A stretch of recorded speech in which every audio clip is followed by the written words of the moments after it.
네, 안녕하세요. 최승윤 작가입니다. 지난번에 왜 한국인들의 영어는 잘 들릴까 첫 번째 영상이 생각보다 많은 분들께서 동의를 해주셔가지고 이번에 두 번째 영상을 제작을 하게 되었습니다. 첫 번째 말씀을 드렸지만 제가 영어를 잘 못하는 사람 입장에서 이런 이야기를 하고 있어서 좀 죄송스러운 마음이 있는데요. 제가 원래 이런 걸 분석을 하는 거가 어떻게 보면 제 직업인 사람이라 여러분들께 조금이나마 도움이 됐으면은 하는 바람으로 영상을 제작을 하니까 한번 들어보시는 게 나쁘지 않을 거라고 생각을 합니다. 자, 일단은 왜 그 영어권 사람들, 특히 미국 사람들이 조금 더 심한데 왜 파티를 파리라고 발음을 할까? 라는 것부터 이야기를 해보도록 하겠습니다. 자, 우리나라 말로 하면은 저 PARTY를 파티라고 하잖아요. 파티라고 하는데 그냥 파티라고 하면은 뭔가 영어랑 좀 비슷하지 않은 것 같으니까 사람들이 중간에 R이 있지 해가지고 그래 R 발음으로 좀 굴려야겠다 해서 파하고 T 사이에 R을 넣어서 파티라고 하기도 합니다. 물론 이렇게 해도 알아듣기는 하겠지만 중요한 거는 실제로 원어민하고 얘기를 하거나 대화를 함에 있어서 그 중간중간에 이러한 게 들어가게 되면은 우리나라 발음이랑 많이 달라가지고 이해가 좀 힘들다는 거죠. 뭐 예를 들어서 헤르미온느라고 발음하는 것도 우리나라 밖에 없잖아요. 그런 거랑 마찬가지로 자, 이 파티를 설명을 하기 위해서 밑에 있는 제가 만나서 반갑습니다. Nice to meet you를 설명을 하도록 하겠습니다. 사실은 이것만 제대로 설명을 하더라도 제가 오늘 할 이야기는 다 한 거라고 볼 수 있어요. 자, 우리나라에 만나서 반갑습니다는 뭐 영어로 nice to meet you겠죠. 근데 우리나라는 그냥 만나서 반갑습니다 이렇게 얘기를 하죠. 근데 영어는 제가 호흡으로 얘기를 하는 거라고 그랬는데 자, nice to meet you를 좀 전처럼 하면은 한국 사람이 하는 방식이고 영어권의 사람들은 nice to meet you 이것도 좀 또박또박 하는 거고 거의 그냥 nice to meet you 제가 영어를 잘 못하고 원어민이 완전 이렇게 한다는 게 아니라 예를 드는 거로 좀 이해를 해주시면 좋겠습니다. 자, 그러면은 밑에 있는 써 있는 것처럼 우리나라의 언어는 어떠냐면요, 모든 자음과 모든 모음이 들려야만 하는 언어입니다. 제가 지금 만나서 반갑습니다 라는 이야기를 했었을 때 여기서 어떠한 모음이나 자음이 탈락이 되는 게 없어요. 모든 것이 다 잘 들려야 하는 언어가 바로 우리나라 언어입니다. 이거를 조금 더 풀어서 하는 게 일본어라고 보시면 될 것 같아요. 제가 일본어에 대한 영상도 올려놨으니까 보실 분들은 보셔도 좋을 것 같습니다. 자, 이게 무슨 얘기냐면은 우리나라 언어도 당연히 호흡을 쓰는데 호흡에 뭐라고 해야 될까요? 평등한 분배라고 볼 수 있을 것 같습니다. 자, 모든 자음과 모든 모음이 들려야 하니까 어디 한 군데에다가 호흡을 세게 하면은 어디는 세지고 어디는 약해질 거 아니에요. 그러면은 안 되기 때문에 호흡을 모두 평등하게 분배를 해야 돼요. 그래서 제가 지금 하고 있는 얘기의 모든 것들이 이런 식으로 호흡을 하고 발음을 하고 있습니다. 자, 그래서 영어권 사람들이 우리나라 말을 했었을 때 굉장히 어려운 것 중에 하나가 바로 이 호흡의 분배예요. 자, 예를 들어서 올리버 쌤 아시죠? 굉장히 유명한 유튜버이신 올리버 쌤이 한국말을 굉장히 잘하기는 하지만 미국인 특유의 그 영어권 사람들 특유의 그 발음이 남아있거든요. 예를 들어서 올리버 쌤의 가장 유명한 유행어라고 할까요? 자, 안녕하세요, 올리버 쌤입니다. 우리 한국 사람들은 이렇게 얘기하잖아요. 근데 올리버 쌤은 이렇게 얘기를 안 하죠. 어떻게 하냐면은 안녕하세요, 올리버 쌤입니다. 이렇게 얘기를 해요. 다시 놀리는 게 아니라 진짜 이거 되게 중요한 문제입니다. 자, 올리버 쌤은, 자, 한국 사람은 안녕하세요, 올리버 쌤입니다 이렇게 하고 미국 사람은 안녕하세요, 올리버 쌤입니다 이런 식으로 해요. 자, 왜 이런 식으로 하냐, 제가 아까 nice to meet you를 했잖아요. 자, nice to meet you 할 때 이거를 똑같이 우리나라 사람들은 평등하게 분별을 하지 않고 미국 사람들, 영어권 사람들은 nice to meet you, nice에 강조를 줍니다. 자, 왜냐면은 영어는 호흡의 언어인데 호흡을, 자, 여기서 다시 위에서 얘기를 했었던 파티를 얘기를 해보도록 할게요. PARTY가 있는데 이 단어를 발음을 할 때 파티를 하잖아요. 티로 발음을 하게 되면은, 이렇게 되면은 두 번의 호흡이 필요합니다. 파티. 그렇게 되겠죠? 근데 이거는 우리나라에서는 쉬운 거지만 영어권에서는 되게 어려운 문제예요. 뭐냐면은 영어권 사람들은 파티를 발음할 때 한 번의 호흡으로 발음을 하는 경우들이 많습니다. 그렇기 때문에 자, 파티, 여기서 T 발음을 정확하게 하려면은 무조건 두 번의 호흡이 나와야 되거든요. 그렇기 때문에 party가 되는 거예요. 그러니까 혀를 굴려가지고 T가 리을처럼 발음이 되는 게 목적이 아니라 한 번의 호흡을 하는 게 목적인 거예요. 왜냐면은 호흡의 평등이 없기 때문에 호흡을 한번 지르면은 그 다음에는 자, 강의 호흡이 온 다음에 약의 호흡이 올 수밖에 없잖아요. 그렇기 때문에 앞서서 party, 그러니까 party 이렇게 되는 거, 거의 사실 뒤에가 안 들리는 게 더 정확하다라고 볼 수도 있어요. party. 그러니까 이걸 뉴스나 아니면은 뭐 우리가 영화나 드라마 같은 데서 보는 사람들은 비교적 이거를 정확하게 발음을 하려고 노력을 하는데, 실제로 진짜 원어민들을 만나보면은 되게 뭉개지는 경우들이 많거든요. 그러면은 여기서 문장에서 party라는 게 나왔을 때는 거의 그냥 party, 거의 이런 식으로만 들릴 확률이 굉장히 많습니다. 그럼 우리나라 사람들이 들었을 때는 도대체 쟤 뭐라고 하는 거야? 쟤는 왜 똑바로 발음을 안 하고 저렇게 하는 거지? 라고 생각을 할 수 있지만, 외국인 상황에서는 야, 쟤네들은 왜 발음을 저렇게 다 똑같이 하고 앉아있지? 그러니까 어떻게 보면 우리나라 단어들이 귀엽다라고 그러잖아요. 자, 그러니까 여기서 이게 연결이 돼가지고 문법의 문제까지 오는데요. 자, 문법을, 자, 여기서 nice to meet you라는 걸 했었을 때 외국인들은 대부분 nice to meet you, nice를 강조를 합니다. nice to meet you. 제가 잘한다는 게 아니라 그냥 예를 들어서요. nice to meet you라고 하게 되는데, 자, 그러면은 영어의 문법은, 영어 한국의 문법에 대해서 한번 차이를 보도록 할게요. 한국 같은 경우에는 단어, 이거 그래도 좀 정리를 해서, 한국 같은 경우에는 단어에 순서가 상관이 없다. 여러분들 이거는 많이 아시죠? 한국말은 끝까지 들어봐야 안다라는 얘기가 있잖아요. 이게 얘기가 중요하든 아니든 문법이 뒤죽박죽이 된다라고 하더라도 이 뒤에 붙어있는 이러한 꾸며주는 언어들 때문에 우리는 그게 그냥 어디에 위치를 하더라도 제 역할을 하게 돼요. 그러니까 위치와 상관없이 제 역할을 하게 되는 게 우리나라 한국의 언어입니다. 제가 지금 하고 있는 지금 이 말 자체가 그런 언어예요.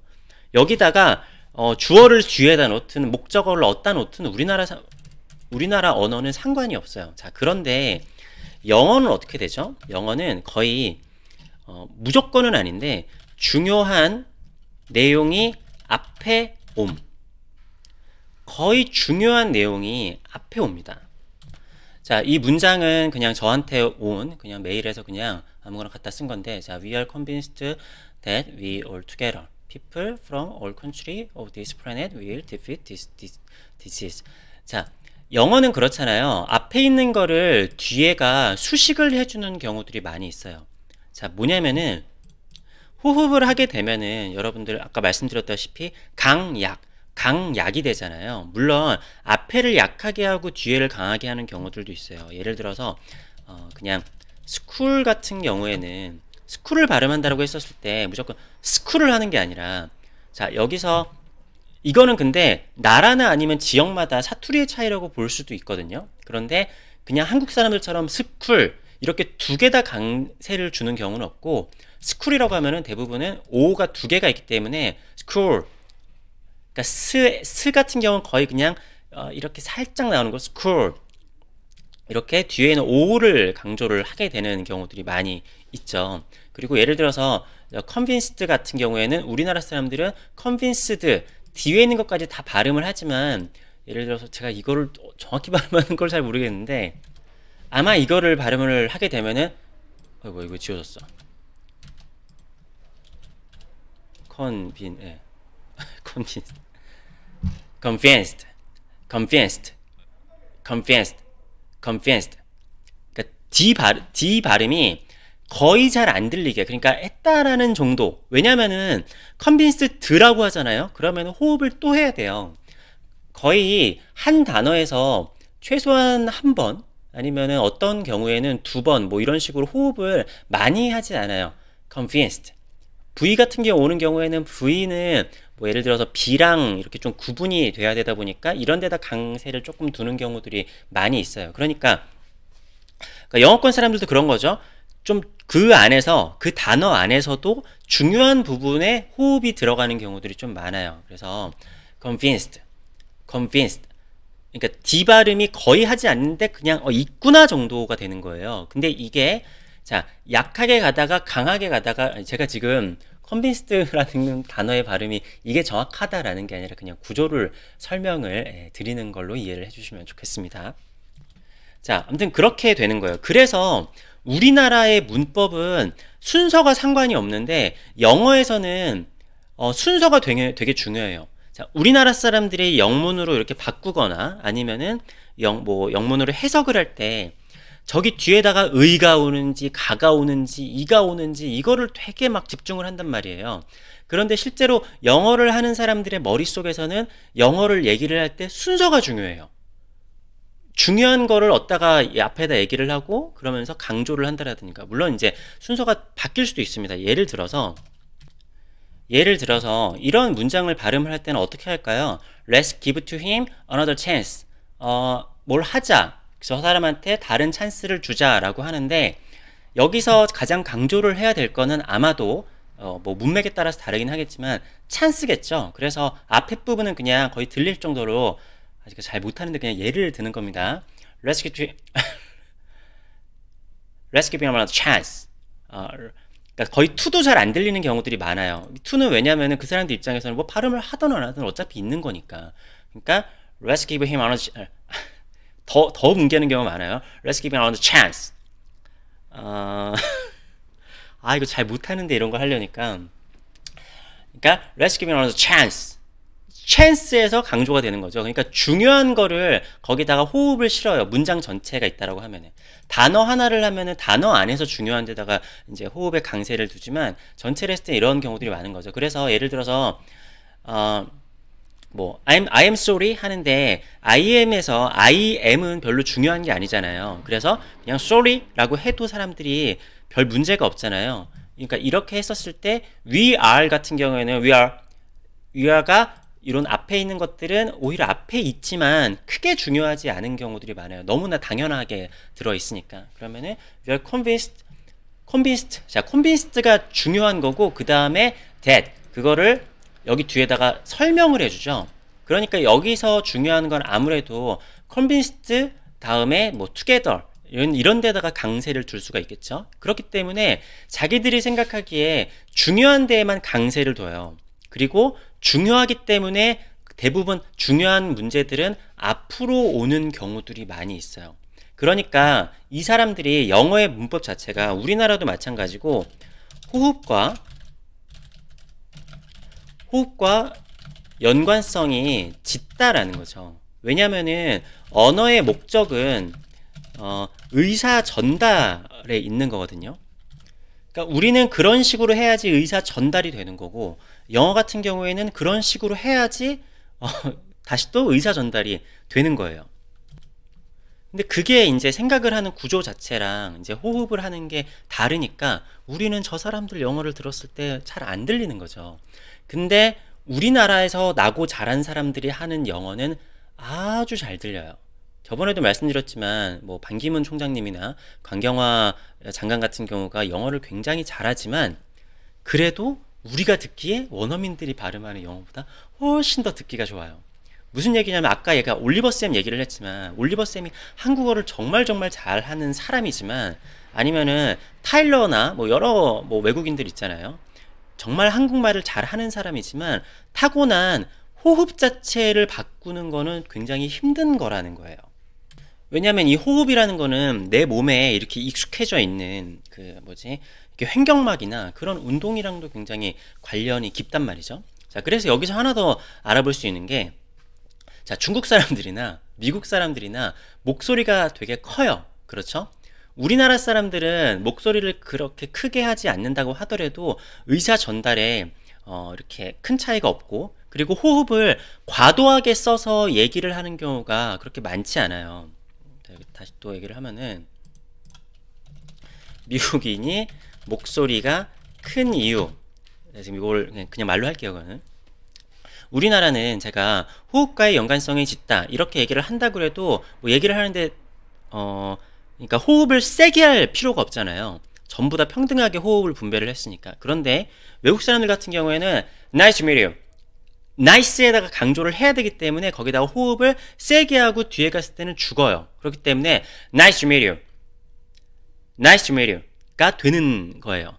그럼 이게 호흡을 쓰는 발성이랑 좀 비슷하기 때문에 이게 목소리가 좀 크게 날 수밖에 없습니다. 호흡을 많이 쓸수록 이제 목소리가 울려가지고 목소리가 커지거든요. 제가 지금 노래를 할까 말까 지금 고민을 하고 있는데 노래까지 하면 좀 민망하니까. 그러니까 예를 들어서 우리가 R&B를 봤었을 때는 R&B는 강약이 되게 크잖아요. 강약이 크고 우리나라 그냥 노래를 불렀을 때는 우리나라 노래는 일본이랑 비슷한 경우가 많은데 일본도 호흡이 우리랑 좀 비슷하거든요. 그러면은 그러한 감성이 그쪽이랑 되게 달라요. 근데 R&B 감성 같은 경우에는 강약이 굉장히 이렇게 있다란 말인 거죠. 근데 우리나라는 좀 이렇게 그냥 꺾는다라든지 뭐 그런 정도의 감성이 이제 다른 건데, 그것이 호흡을 쓰는 차이와 그런 문법의 차이가 있는 거예요. 자, 그래서 아까 제가 올리버 쌤이 이렇게 할 때 대부분의 외국인들이 발음을 할 때 안녕하세요, 안녕하세요. 자, 앞에 발음을 세게 했죠. 그런 다음에 올리버 쌤입니다. 근데 대부분 또 사람들이 뒤에다가 다를 크게 하는 경우가 많거든요. 왜냐면은 이 다라는 게 한국말에 중요하다라는 걸 배웠으니까, 아 그래 마지막에 다라는 걸 발음해야지 중요하다고 생각을 하니까 다시 또 거기에 강세가 들어가는 거예요. 물론 사람들마다 조금씩 다를 수가 있겠지만, 예를 들어서 저는 캐나다에서 닥터입니다. 이런 식으로 발음이 되는 거죠. 우리나라 사람들처럼 저는 캐나다에서 온 의사입니다. 이렇게 발음을, 호흡을 평등하게 쓸 수가 없는 거예요. 자, 여기서 뭐 제가 오늘 드릴 말씀을 다 드린 것 같고, 자, 마지막으로 정리를 한번 해보도록 하겠습니다. 자, 우리말은 호흡이 평등합니다. 그렇기 때문에 문법도 평등하고 강세도 평등해요. 자, 근데 영어 같은 경우에는 호흡에 강약이 있습니다. 중요한 곳에 강을 주죠. 강세를 줘요. 그렇기 때문에 중요한 것이 앞에, 아니면은 중요한 것에다 강세를 주는 거죠. 뭐 하나만 더 얘기를 하자면은, 자, 우리가 뭐 동남아 갔을 때 많이 하는 마사지가 있잖아요. 자, 우리나라 사람들은 그냥 마사지 정도로 해요. 마사지나 마사지 그냥 이렇게 하거나 이렇게 하는데, 영어권 하는 사람들은 대부분 마사지 이렇게 합니다. 자, 왜냐? 우리나라 사람들은 S가 두 개를 놓던 뭐 상관없어요. S가 두 개면은 그냥 시옷이 두 개가 되는 것처럼 그냥 생각을 하게 되는데, 그게 아니라 마사지가 있잖아요. 그러면은 S가 두 개인 게 중요하기 때문에 이거를 실제로 두 개니까 길게 발음을 해요. 그래서 강세 자체가 영어는 마사지가 되는 거예요. 마사지. 강세가 그렇다고 마사지가 아니라 마사지가 되는 거예요. 그러니까 이거는 뭐 나라에 따라 다를 수도 있고, 아니면은 뭐 사투리에 따라서 조금씩 다를 수는 있지만, 그래도 영어에서 공통인 거는 여기서 저기 S가 두 개니까 저기다 강세를 해야 되고, 두 개니까 길게 해야지 마사지가 되는 거예요.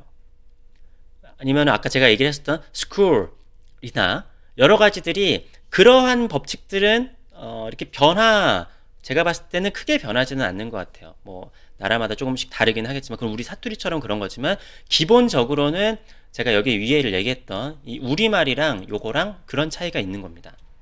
그러니까 한국식으로 발음을 하면은 그게 하나의 사투리가 되지 않을까 싶을 수도 있지만, 뭐 그럴 수도 있겠죠. 하지만 그거는 영어 자체라는 언어에 좀 위반이 되는 거예요.